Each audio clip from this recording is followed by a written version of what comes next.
अरे चमा चमा चमकेलू मछली ताला वारे पोखरावा।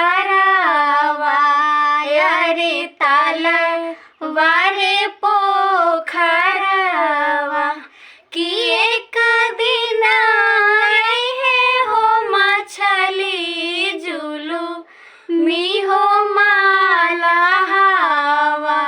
अरे जुलू मी हो माला हवा बीचे पोखरा जलिया लगाई है होई जयू सपनावा।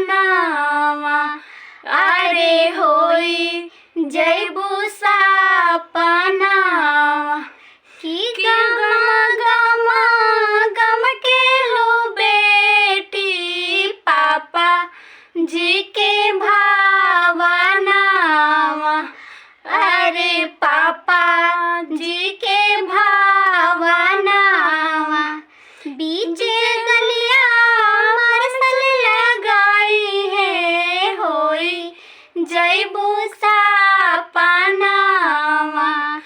अरे होई जयबू सपनावा चमा चमा चमकेलू मछली ताला वारे पो